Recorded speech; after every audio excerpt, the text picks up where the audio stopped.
everybody, welcome back to my channel. If you're new here, welcome. I'm Amber Rose, also known as the Religious Hippie. You can basically follow me on any social media platform, or you can check out my official website at thereligioushippie.com. I'd first like to apologize for the way I'm going to be talking in this video. I got my Invisalign last week and I have a little bit of a lisp because of it. So just pointing that out, I'm fine. I have Invisalign. You can't really tell in the video, and I'm not gonna like zoom in and gross you guys out or anything. But yeah, if I'm lisping, that's why. Okay, anyway, on with the video. So today's video is all about how to spread Catholicism on social media. Now I'm specifically targeting this video towards people who want to become Catholic communicators, like what I am basically. I would say influencer, but because the term has gotten such a bad rap over the last few years, I just use the word communicator. Seems to get across the same idea. So the first thing you want to do is you want to discern.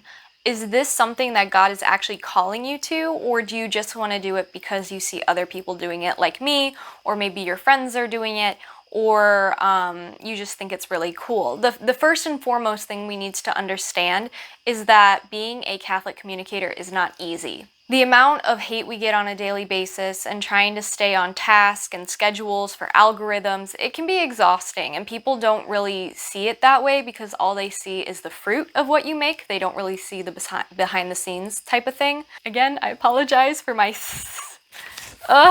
it's so annoying. But again, like they see the fruit of your labor, they don't see what goes on behind the scenes of everything. So because of that, people think, oh, it's not that hard to do this or to do that. It actually is pretty hard. And at times it actually does cost quite a lot of money without anything in return. So it's not easy, but if you're called to do it, it's definitely worth it. So I highly suggest you go to adoration, pray the surrender novena, and really be open to God's will for you. If he says no, in other words, if he shuts all the doors in your face, he shuts all the doors in your face. But that doesn't mean you can't share Catholicism on your social media platforms. It just means this isn't the path that God wants you to follow as a career or as a job, so to speak. However, if he does want you to consider pursuing this, he will open all the doors for you to be able to do this. When I started my ministry, I did not know I was starting my ministry. Let's just put it that way. I was on TikTok, I was goofing around and just sharing my experiences with Catholicism, and overnight it just blew up. I didn't put any special hashtag. I didn't post anything special. And in fact, the video that did blow up on TikTok, it was really dumb. It was awful lighting, awful video quality. Nothing about it was like, oh, influencer. It was really crappy quality, and yet people liked my story. The whole reason I am where I am today is because God put me here. He opened the doors and he basically dragged me through them kicking and screaming.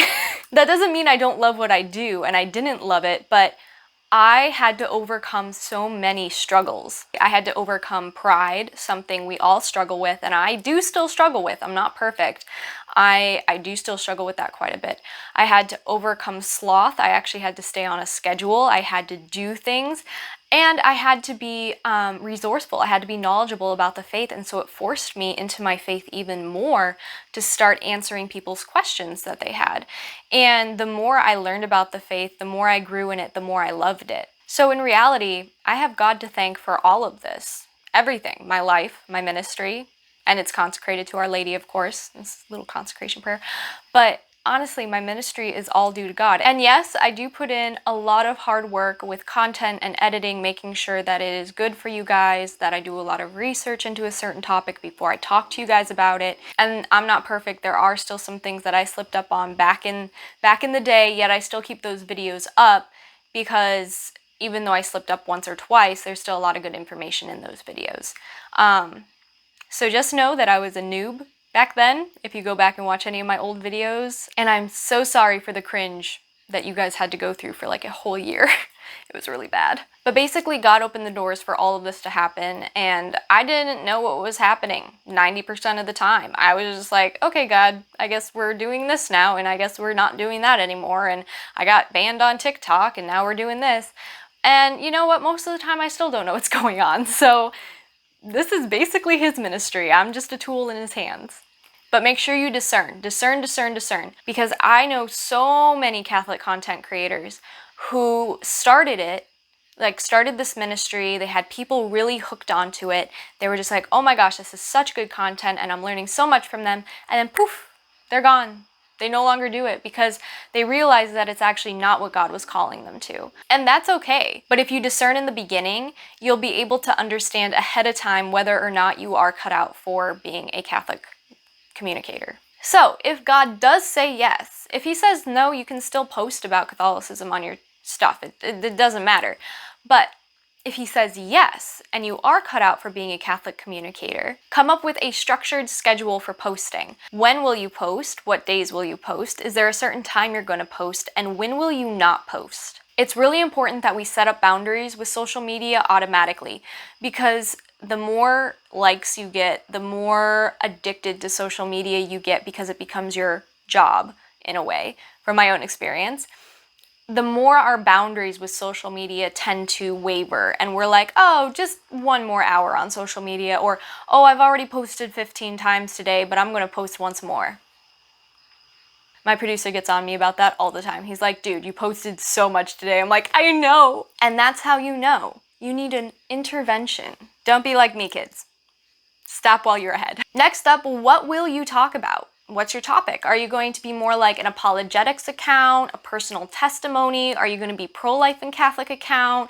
Are you going to be about a specific topic of Catholicism, like Divine Mercy or the Rosary? What area of expertise are you going to be in? Or are you going to be a little bit of each? Because my channel is kind of like that. I do mainly personal testimonies, but at the same time, I can also be an apologetics channel if I need to be, depending on certain topics. I also post a little bit of pro-life stuff here and there, so I'm a little bit of each, but that's because I started off mainly about Catholicism and apologetics and then slowly branched off to the other things because they were just a normal part of my life in general, and I was just like, oh, I'll just share these things with you guys. But it's a lot easier if you start off with one topic and you stick with that. The next thing is, what app are you going to be on predominantly?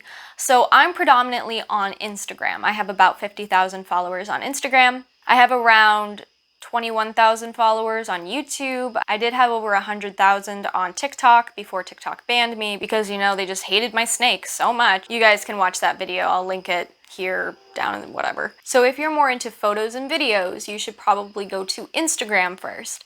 If you're more interested in video, then go to YouTube. If you're more interested in just audio, start a podcast. I do not suggest at all that you be predominantly on Twitter or TikTok. Both of those apps are just way too toxic to be predominantly on. There's other apps like Facebook, Rumble, there's a few others, but in general, avoid TikTok and Twitter at all costs when it comes to this type of thing. You don't need that negativity in your life. The next thing to think about is, what can you do now to make sure that your ministry is running smooth in the future? So some great things to do here is to come up with a catchy name, The Religious Hippie. People always ask me how I come up with that. It's really annoying, but I know it's not their fault because they don't know where it comes from. Even though I've literally posted the story like a million times and it's also in the description of every one of my videos, but I will explain very quickly. The name came from when I was younger, a teenager. I was considered a hippie because I dressed like a hippie. My hair was never brushed. Kind of how it is today. I wore crazy colors, crazy outfits. I was just predominantly looked like a hippie. It was insane. Well, then I came back into my faith, and those friends were like, well, like, I guess you could be like the religious hippie now. And it just stuck. That's a simple story. That's how it started. It was not meant to stay the religious hippie. I tried changing it once to like the Catholic American or something really dumb. I don't know. And everyone hated it. They were just like, where's the religious hippie? That's why we still have the religious hippie today. But figure out a name for your ministry or your channel or for yourself. If you want to use just your name, that's great. Like my name, Amber Rose. My last name is Schneider. People don't realize that. I don't really say it all that often, not because I don't want to, but just because I have no need to. But my name's Amber Rose after St. Ambrose. He was a doctor of the church, and my parents just split up Amber Rose into Amber Rose. So you can use your name, you can come up with a name for your ministry, you can Do whatever you want, but make sure when you come up with a name or a title for your ministry or whatever, type it into Instagram first or type it into YouTube or something first, just to make sure somebody doesn't already have that name who is established. Otherwise, you're going to be considered to be a ripoff or something like that. Another thing you can do to help your ministry run smoothly in the future is start networking, get to know people, make friends with people. If you help them out, they can help you out. It's a really you scratch my back, I scratch your back kind of situation. And it's really good to just get out there and learn from people and get to know those people. Some other things you can do is you can get business cards and you can set up a website. Mainly because social media might not be here very long. It's always evolving, it's always changing. I mean, Vine went from Vine to Musical.ly to TikTok. There's just so many changes that have been happening in social media that it's no guarantee it'll stick around. So having a website, like a base where people can go and find you, is going to be really important. I know Wix has some good website setups and for pretty cheap, and then also Square's pretty good. You should be praying a lot, like a lot. Like a whole lot, and you should be consecrating your ministry to Our Lady or to the Sacred Heart of Jesus or Saint Joseph or something like that, because they will help you out so much. Make sure you're keeping up with your faith life, because if you are spiritually weak, your ministry is going to be spiritually weak. Make sure you're receiving the sacraments. Make sure you're going to confession. Make sure that you have a spiritual director. Make sure that you are not closing yourself off from the real world and you aren't just spewing what you say online but then not practicing it. It's really important to practice what you preach. Not only will it be better received over social media, but also you're going to feel less like a hypocrite. I've been there. I've been like, oh, I do this, I do that, I've been here, I've done that, I've done this. And yeah, I have done those things, but have I done them consistently? No. In a way, we're all hypocrites, but I definitely have recognized that a lot more, and that's why I give people a lot more grace now on social media. Before, I used to be like, oh, why doesn't this person veil? Or, oh, well, why doesn't that person do this? I like to pretend that my brain is like a valley girl. In reality, I would be really tough on other people, and I'd be like, wait a second. I literally don't do this sometimes, or I forget my veil, or something happens. Like, it's just crazy how hypocritical we really can be. And so it's important to be aware of that and just make sure you're focusing on your spiritual life and things like that. You can offer opinions, you can offer suggestions, but as long as it's not like a dogma or something super duper important that Catholics should do or believe in, maybe give them a little grace. Okay. Stay consistent. This is so important, and it can be very difficult for so many people. This is the downfall that I have seen of so many good Catholic content creators.